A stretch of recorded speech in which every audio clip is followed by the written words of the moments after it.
Welcome back to the Faculty Factory podcast. I'm Kim Skorupski here at the University of Texas Medical Branch in Galveston, Texas. Established in 1891, we are the first medical school in Texas. Just some fun facts about my new institution and the new sponsor of the Faculty Factory podcast. With me today is my new friend and colleague. I will call him a colleague, and I'll tell you about his background. Dr. Brian Downer. Hi, Brian. Hi, Kim. Thanks for having me. I've been really looking forward to this. Me too. So let me tell you about Dr. Downer. He is an associate professor in the Department of Population Health and Health Disparities in the School of Public and Population Health. He is the director of Rehabilitation Sciences graduate program. He is a program director for Population Health Sciences program. And I call him my colleague because, like me, he is a gerontologist. He got his PhD in gerontology and NIAT 32 postdoc on Hispanic health and aging at the UTMB Seeley Center on Aging, where I am also a senior fellow. And so I literally physically ran into Brian at a meeting, and we connected in terms of our love for gerontology and got to know each other. And here he is on the Faculty Factory podcast. So, Dr. Brian Downer, why are you here on the podcast? What are we talking about today? Yeah, well, in addition to just always enjoying talking to a fellow gerontologist, I had a chance to kind of get familiar a little bit with the Faculty Factory podcast, and just thinking about topics that I might be able to bring to the discussion, and an area that I've been thinking about in the last, I think especially in the last year or two, as I think about my own kind of career progression and talking with other colleagues who are at kind of a similar career stage as me, is this idea around kind of feeling satisfied in your career, and just the ways that we think about satisfaction and how we measure it, and what it means to have a fulfilling and satisfying career. And as I was kind of discussing this topic at other conferences and talking with other colleagues, I came across this article from 2023 that was published in the Harvard Business Review that to me really resonated from the beginning. So the title of the article is "Why Success Doesn't Lead to Satisfaction." And there's several points in the article that I want to highlight that really resonated with me. But as I was kind of reading through, I began to kind of realize that I've been kind of having these thoughts about feeling satisfied in a career really since an undergraduate student. So it's something that has really been on my mind for a long time, even though I haven't maybe always realized it. So one of the things, there were several things that stood out to me in the article, and there's a few things that after reading the article and kind of reflecting on it, that aren't discussed, I would like Kim to get your thoughts and perspectives on. But one of the things that really stood out to me in the article is this idea of kind of shifting mindsets. That was kind of a theme kind of throughout the article. And the first one is this idea about not thinking about I'll be satisfied when. So these kind of achievement, accomplishment-based metrics, and reframing it to thinking about I'll be satisfied because. And so that was something that I really, after reading this, began to realize that was my mindset for a really long time was I'll be satisfied when.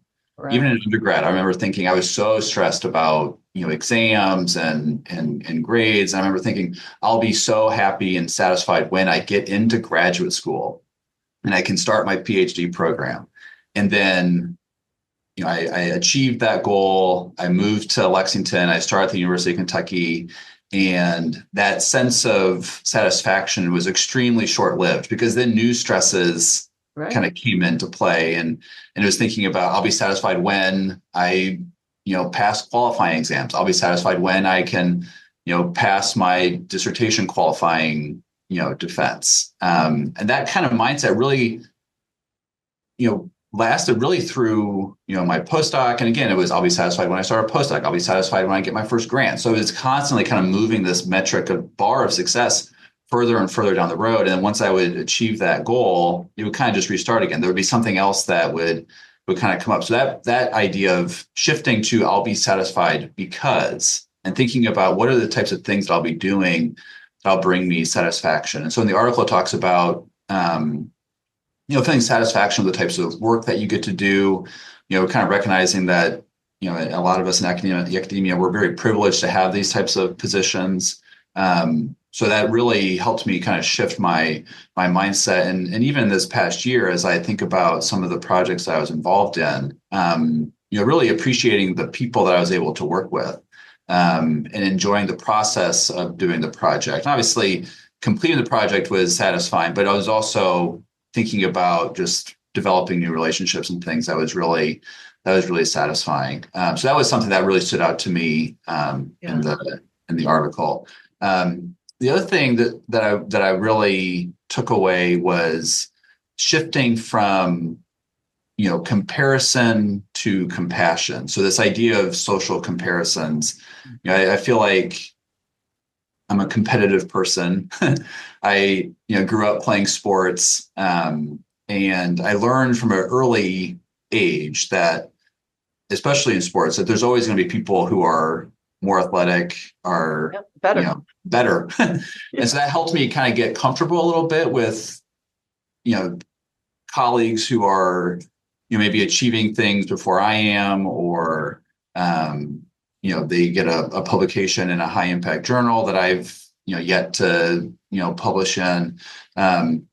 So kind of moving away from these social comparisons as a metric of success. So defining success based on how you're doing relative to your peers, and really allowing yourself to have your career kind of progress at its own pace. And there's a line in the article that really stuck out to me, and and I'm quoting here: "Our fixation on someone else's last step can prevent us from taking our own next step." So this idea of this person, they went up for the promotion at this time, or they're applying for these grants at this time, and not focusing on, well, that means I should be doing those types of things, and really focusing on, okay, what's the next step in my career that makes the most sense for me? Yeah. So that really resonated. And then the last thing from the article that I'll highlight is this idea of shifting from kind of counting to contribution. So we all know kind of the metrics of success in the academic world in terms of number of publications, citations, grants. If we're in a research-oriented career, like those are the metrics of success, and we can easily quantify those types of things. And so for me, I think it's easy to, always be looking to see how am I doing on my metrics, especially, as we're kind of towards the end of the year, we're doing, evaluations and things. It's easy to peek at Google Scholar and see, how many citations did I get this year? How did that compare to where I was, last year? Is that bar, is there an increasing slope on that trend, as opposed to kind of a plateau or a decline? And so kind of shifting away, I think, from these kind of counting type metrics and thinking about where we're making contributions. And I think for me, as I've become much more involved in the PhD programs, I'm starting to really enjoy even more so being able to work with students and interact with students, and seeing how I'm able to make a positive contribution to students, especially when they're entering into the program. They're maybe still trying to figure out exactly what it is that they want to do as part of their career trajectory after graduate school. For me, some of the most satisfying things in my career is especially being able to work with students on their first, research project, and really getting excited because they're, getting excited about, their first conference presentation, submitting their first paper for peer review. And so really being able to help a person kind of develop their interests is something that I really take away. And it's not something that's necessarily always quantifiable, if that makes sense. And so, thinking about success in the ways that go beyond just the simple metrics that are very, very quantifiable. So I have a few other thoughts, but I would just be curious to kind of, Kim, hear from your reaction to some of my takeaways from the article, and anything that you'd like to add or react to. Well, Brian, first of all, thanks again for the courage to be on the podcast, and for drawing our attention to this article, Why Success Doesn't Lead to Satisfaction. And yes, I love your reflections. I love the summary, the high level summary of the article, and I've been taking notes, and I'd love to kind of go back to each one just briefly. The first one, when you said, shifting from I'll be satisfied when to I'll be satisfied because, you mentioned the word gratitude. And when you first started talking about that, and I'm sure many people listening were like, oh, I know, totally.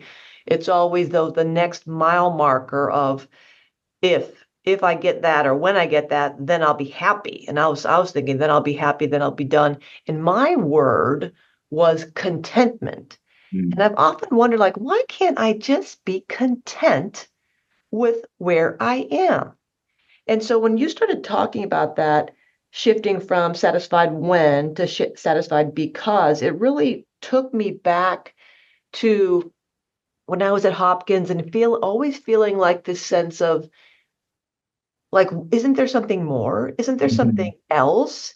And especially, I think, as you go through your career, and when I was at Hopkins, I'd gone through the ranks. I'd been assistant professor, associate professor, tenured professor, and I went from assistant dean to associate dean to senior associate dean. And then it was kind of this big harumph. Well, now what? What's next? I mean, I kind of reached the peak of faculty rank. The next step in leadership rank would be my boss's job, Dr. Maria Oliva Hemker, and I would never want her job. She is she's amazing and incredible, and it's not it's getting into a different niche area, and I loved what I was doing. And so I had a lot of these moments of thinking about contentment and why do I struggle with being content with where I am? And it was when I was meeting, one of my many, many conversations with my dearly beloved and also internationally famous Dr. Cindy Rand at Hopkins, who I consider not only a friend and colleague, but a mentor and a coach as well. And she said, Kim, there's nothing wrong with that. You're just drawn, some people are drawn to novelty. Mhm. You are drawn to novelty and you're a builder. So rather than beating myself up because I thought, how come I'm never satisfied? Why am I always seeking more certificates and more, learning more and reading more and doing more and thinking about other degrees and other opportunities? What is it with me that I can't be happy or content where I am? And it was my, reflection with Cindy that that's not, I'm being a little bit hard on myself, that um, I am fine with this. It's just it's not a but it's an and. So, like you said, being grateful. Yes, I am grateful. I'm appreciative. I, I, I do take a moment to like celebrate these successes. And that's the kind of person I am. And I think many of us in academic health, we're type A. We're growth mindset people. We're all about learning. Mhm. And so it's natural for us to have the mind that it's curious and wanting to grow and develop. So what I loved about your shifting that focus of changing our mindset from that it's something is finite, like once I get that R01, then I will have arrived. Rather, this is not it's never a race. It's not a marathon.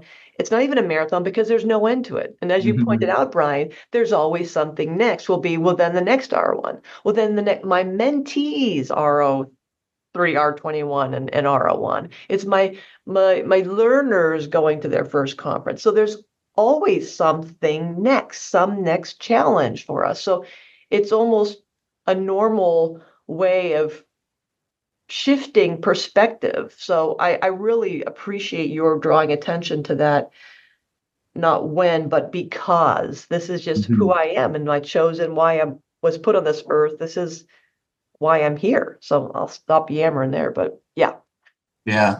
And when I've been talking with colleagues, I was part of a symposium the last 2 years at the American Congress of Rehabilitation Medicine, where we've talked a lot about kind of career mentorship for mid-career professionals, and this idea that a lot of us like a major accomplishment is that promotion from assistant professor to associate professor, and that can sometimes come with tenure as well. And so that's such a metric of kind of career advancement and success that we strive for, that when we do accomplishment, or accomplish it, it then becomes well, gosh, I'm here now. Like it Yeah. doesn't maybe have that, that feeling that we maybe thought it would. And then kind of reconciling a bit then well, what do I do now? Like, what's the next phase of my career? Like I've achieved this major goal and I don't necessarily maybe feel different than I did prior.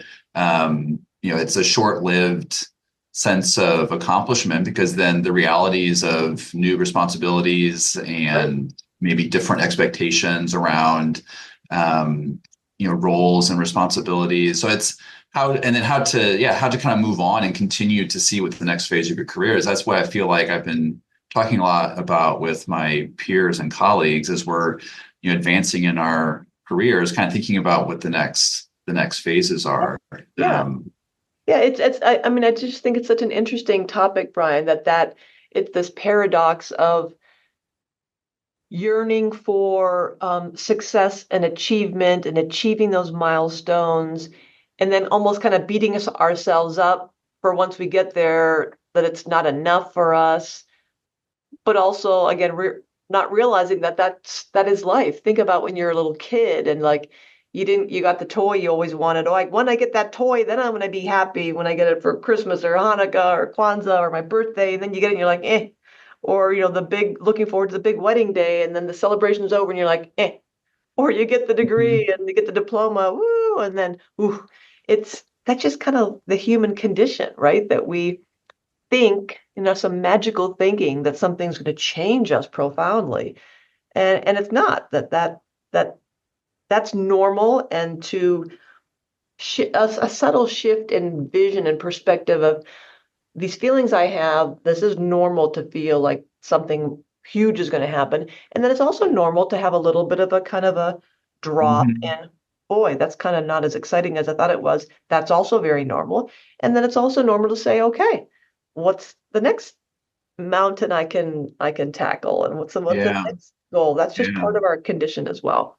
Yeah, and something I've been noticing in my kind of my new roles as program director and interacting with PhD students much earlier in their kind of PhD career. Before I became program director, I would usually interact with students as a part of a research rotation. By that point, they'd been in the program for a couple of years, and they were trying to kind of figure out exactly who they wanted to be on their dissertation committee, and so they had maybe already fairly well thought out ideas around what their dissertation research would be. So my new roles as program director kind of gets me to meet with them from the very beginning once they enter into the program. And so for me, I'm trying to kind of incorporate some of these different mindsets early on. You. And I remember, and at some point I'm going to have to stop saying back when I was doing my PhD because it's going to be coming so much longer ago. But I do remember entering into my first year of the PhD program and immediately thinking about what am I going to do for my dissertation, and this kind of social comparison of that person, their research is off to a really great start. Like they've already been meeting with potential committee members. They've already got maybe a data set that they've identified, and just thinking about, oh my gosh, I'm behind. How am I gonna? I need to catch up. And there's so much buildup around the dissertation, and Right. it should be. I mean, it's a major thing. But I remember as I was maybe like the third year of my PhD program, my committee was telling me that we're not going to let you defend your dissertation unless we know you're going to pass, basically. So the idea, really, the big buildup was sending that final draft to the committee and then having them decide, yes, this is something that Brian can defend. So really the dissertation defense was this big, more of a celebration really of my work over the last several years. And so there wasn't this maybe as big. By that point, I already you kind of knew what the outcome was going to be. And so kind of what I'm kind of trying to get at here is that once they announce that, Brian, you've successfully defended your dissertation, you can now have your PhD. It was almost like well, God, well, here I am. Like Yeah. I spent 4 years kind of building towards this moment, but there was already all these kind of markers along the way that kind of reaffirmed that this was going to happen. And so that sense of accomplishment is a little bit different than what you might expect, given just the magnitude of what it means to, achieve something like getting a PhD and defending a Yeah. dissertation. I think it's being able to kind of see maybe the equivalencies around that, whether it's, all the time that you put into maybe submitting your first grant, and then that feeling of, oh my gosh, I'm going to get that, R01. For me, it was then learning that, well, you're going to know based on the score whether or not you're going to get it. So that feeling of accomplishment comes much earlier than I think we realize. I remember when I got my first R01, like it was, by the time I got the notice of award, there had been enough kind of things that happened before, Evidence. like I'm going to get it, like just, and then when I got the notice of award, it's kind of like, well, here it is. That was a different feeling than I thought it was going Yeah. to be, and I had built up in my mind. Yeah. And then I feel you're like, probably yeah, like, it's that moment of, yay, I got it. Oh no, I got it. Oh yeah, geez. it's like, well, now I got to do the work type Right. of thing. So yeah, I just feel like there's this just a very different kind of relationship with achievement and kind of when those feelings kind of come. That's just Yeah. for me very different. So I feel like if the earlier people can start to see that, I think the better, because I just think that'll kind of change a person's kind of relationship with accomplishment based Yeah. achievement, and maybe appreciate more of the process that comes in along the way. Yeah, I get that, Brian. That really makes a lot of sense to me because back to your second point, comparison versus, not comparing ourselves to other people. And I always, when I talk about it, it's comparing our insides to other people's outsides and thinking that they're much better off than we are without recognizing that they also have a backstory that you just can't see because you're thinking about all your thoughts and your emotions and your feeling and your assumptions. So all that processing is going inside and you're just looking at the veneer, the outside.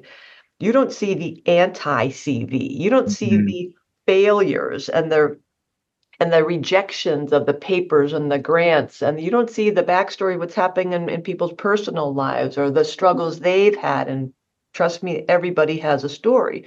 So when we compare ourselves to other people and determine that we're somehow inferior, it's the thief of all joy. Social comparison is the thief of all joy because we'll never measure up. Because you're right, Brian, just like in sports, there's always going to be someone who's better than you, stronger, faster, more successful, more Mhm. um, active, scholarly, and everything, every other way. So, what is the important is for us to reach down into ourselves and realizing where are we at this point in our lives? What are what's my situation? What are my gifts? What are my talents? Where am I called to be? And as I remember a mentor back in Chicago, Dr. Dennis Evans, I said, gosh, I'm just every cycle I'm submitting an R01. It's not happening. What's happening? I'm writing grant after grant after grant after grant. They're getting, not scored or not making it. And then all of a sudden I got this opportunity to build a research mentoring program. And he said, there's an Arabic phrase, inshallah. Inshallah, mean I don't know how to pronounce it necessarily, but it's inshallah, if God wills it or God's will. And he just said, Kim, this is not, it sounds personal and it sounds like I could see how you had this trajectory in your mind that I got my first RO3 out of the gate. So I thought, oh, writing grants, this is easy. I'm a good writer. I've always been told I'm a good writer. I can publish papers, no problem, but I wasn't getting the R01.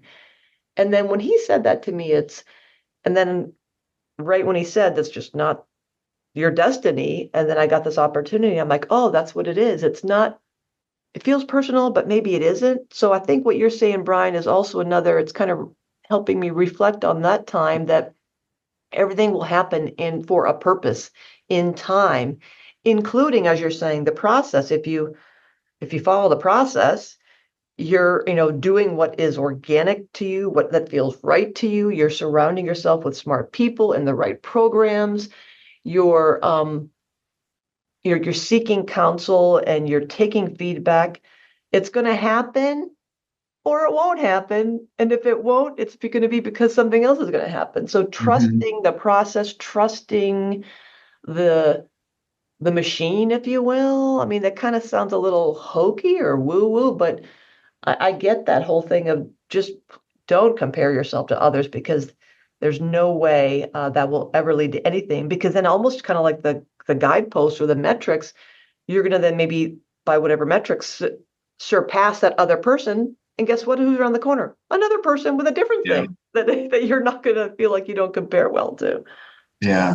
Yeah. So and the other thing I kind of feel like my, growing up playing sports a lot has kind of helped me in my academic career is I really enjoy golfing. And golf is one of those sports where, the moment you think you've just nailed it and you know exactly, you're like, oh, you play a great round. You're like, gosh, my swing is just dialed in. I've got this figured out. You go out and play the next day and it's just Boom. terrible. Yeah. And so there's these very like kind of up and down ebbs and flows, and just knowing that, for me, like is maybe like appreciating it when you're really playing well. You're Right. like, I'm going to try to keep playing as much as I can while I'm playing well because it's so enjoyable. And then when it's not going well, knowing that you're going to come out the other side and things are going to get better again. So kind of equating that to different kind of ebbs and flows within my academic career when it doesn't feel like the paper is ever going to get accepted or the grant will never get funded, just knowing that there's going to be ebbs and flows where things seem to be going super well and everything you touch turns to gold. And other times it's like, gosh, this is just so A flawed. terrible. But so I think being able to take away from past experiences can really help through some of those challenging times. You had one more, the third thing about counting versus contributions. I made a note here that coaching some folks, and another thing that popped into my head was when you said, avoiding the counting and think rather contributions. It's even more important as we progress through our careers, and as you're pointing out, Brian being program director and director of both different programs, that you pointed out that there's a shift that has to happen from our own personal accomplishments, and we don't stop doing stuff, but it's a natural some decline in some parts of our jobs. And I'm coaching someone who is pretty high level, and this person was saying, my whole life in academia, I have counted the how many papers and how many presentations and how many grants and how many mentees. And now I find myself in this position, and my days are back to back meetings, and I don't Mm. feel like I'm accomplishing what I used to do. I feel like I'm not productive because the things that I'm doing now at this level are not quantifiable in those. When you get to be, a dean and a vice president and all these high level positions, you're not cranking out the papers and the grant applications like you used to. Mm. You're doing different things. And so what is so important, what you said, Brian, was that reminding us that the contributions, what am I doing at the end of the day? I didn't do anything. I was in meetings all day. And what happened in those meetings? And what decisions were made? And what challenges are being tackled? And what kind of deep thinking was going on there? And how were you building teams? And how were you empowering others to, speak up and speak, truth to power? How those things you don't put on a CV. So I Mhm. really love what you said, Brian, how you, called attention to that, this whole idea of satisfaction is that the being merciful and gentle and kind to ourselves, that sometimes through our careers, these other things take precedence. If you have something happen at home with your kiddos or your mom or your dad or someone sick, a little mercy for yourself. They're things that matter and that are very important and have to happen. And they're not CV measurable, metricable kind of things always. Yeah, yeah. And for me, I think that's a good way to be able to, kind of sustain that motivation for wanting to continue to, evolve in your career. And that'll kind of maybe lead me to my last thing here, where I was thinking about after I read the article, I was, kind of thinking about it and reflecting on it. And one of the things that I think for me, where I was, I think for me, a challenge in kind of shifting this mindset was, and I hope this resonates with other people as well, is that I think part of what has made us kind of successful in our careers is because we do aspire to achieve difficult things. And for me, it's sometimes this I don't know if it's fear, anxiety, or this sense of tension that if I then begin to feel satisfied in my career, that I'm going to lose that motivation to continue to aspire to achieve, new things. And so I don't see those as maybe competing, emotions, that you can feel satisfied in what you've accomplished, but then still maintain this, sense of motivation to continue to achieve things in your career.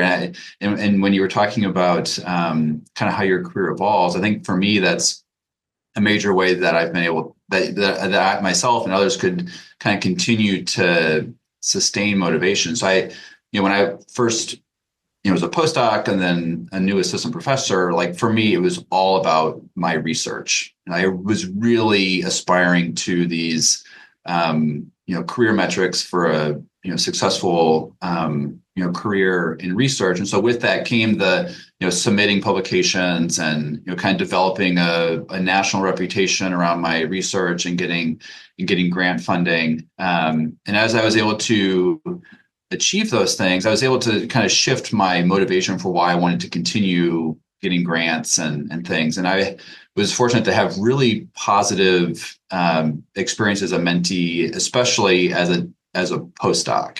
And so for me, a really major goal is to be, the principal investigator of a T32 training grant, so that I can then provide the same types of hopefully positive experiences that I had as a mentee to other PhD students and postdoctoral fellows. And so, I know in order to, get a T32 and get it renewed, it requires not only for me to be successful in my research and continue to get, grants, but it's also helping the trainees be successful in their career. And so for me, that helps kind of take away the idea of I want to get an R01 because of the status that comes with getting an R01 and the notoriety you get as being, an accomplished investigator, but what then that success will allow you to bring to other people as well. So I feel like it adds just a new way to kind of maintain that motivation for wanting to continue to, do research beyond just my, passion for doing research. I think the other thing I had written down here when I was thinking about is kind of, I have a friend who's at Ohio State University who asks people, what is your why? So why did you pursue the career that you wanted to pursue? Right. This is part of the reason why I always enjoy talking with gerontologists, because I feel like we always have these very kind of personal, meaningful reasons for why we chose to pursue, a career in aging. And so for me, it was growing up in a multi-generational household with my grandparents and being able to see how different their kind of aging experience was, with them, some of them developing Alzheimer's disease and dementia and others who did not. So I got to really see how, aging can be very different in these circumstances. And so when I was, wanting to go to University of Kentucky to pursue a PhD in gerontology, it was because of those personal experiences. At that time, I didn't know what an R01 Of course. even was. Like the idea that I would need to get a certain number of publications or citations or grants, like that wasn't something I was even really aware of. And so for me, it's kind of sometimes coming back to those early kind of personal experiences that motivated me to pursue an academic career in the first place can help me maintain that motivation and wanting to sustain, my career and continue to pursue new accomplishments. I love that, Brian. I love that sensibility of reflection on our why and our values and why, they say all research is me search, that we choose to explore and investigate things that are personal, experiences or has some story and obviously some meaning to us. And I love how you're bringing this back to reminding us that yes, we've chosen careers in academic health where we are measured. Our productivity has to have some, objective indicators, and scholarship is the currency of the trade, the coin of the realm, and funding, yes. And in a lovely way, point back to yes, these things are important on our CVs and these measures of success, and to gain promotion and leadership roles for our own sake. And because we're in the space we're in, we are role models and we are guiding others and carving a path for others. So it's not only for us, and certainly, Maslow's hierarchy of needs and Eric Erickson's stages of moral development, all those kind of ways of thinking about life. At some point, we have hopefully we evolve to have a higher sense of, I'm not doing this for me. At some point, I have enough of the stuff and I want to now, as you pointed out, provide experiences for others who who need the same kind of mentoring, who need mentoring, period, not the same kind necessarily. But so that kind of full circle perspective is what it's all about. So I really love how you brought in the motivation and where does one, maybe if you get in this kind of a mid-career malaise, or I've talked before in the podcast about, oh, I'm in a groove, I'm in a groove, I'm in a great groove. And then sometimes that groove is like, oh, I'm in a groove, I'm in a rut. The groove is now a rut. How can I find that spark or that joy? And that is perhaps reflecting on the why. So I agree with your colleague and friend from the Ohio State University of the why. It's a beautiful way to tie it up, Brian. This has been great conversation.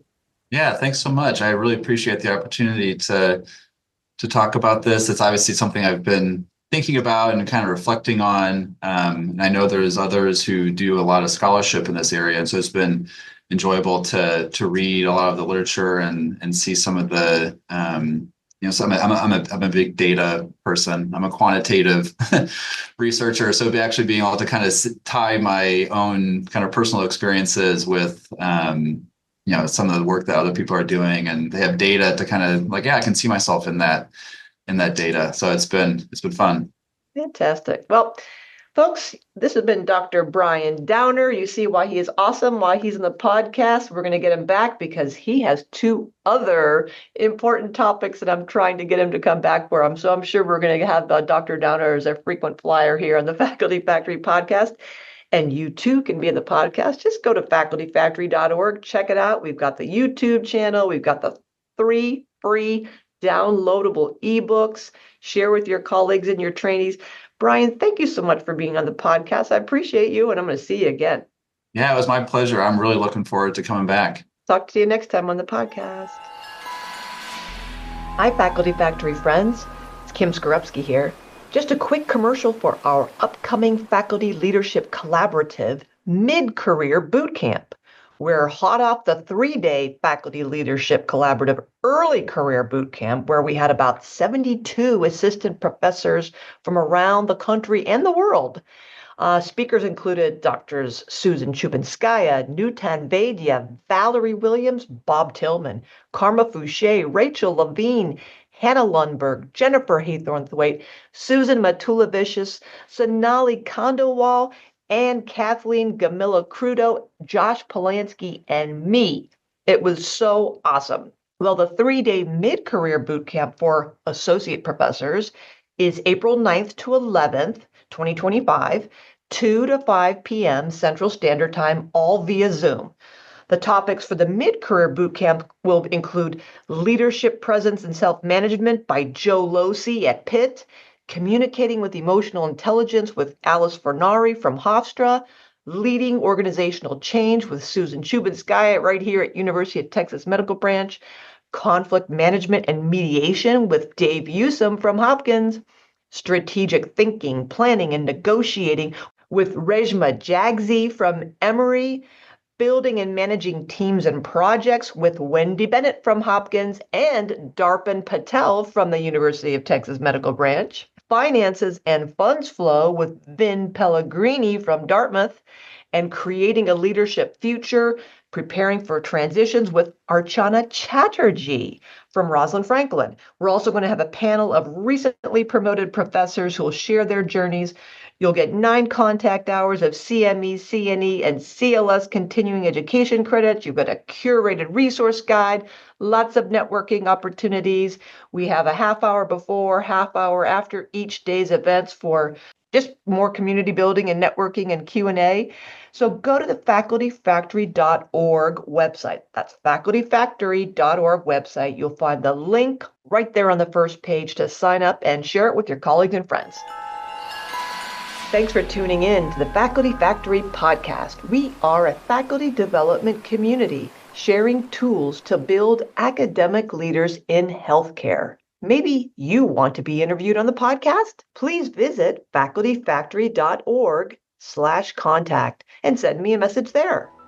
The Faculty Factory podcast and website is sponsored by the Office of Faculty Affairs at the University of Texas Medical Branch in Galveston, Texas.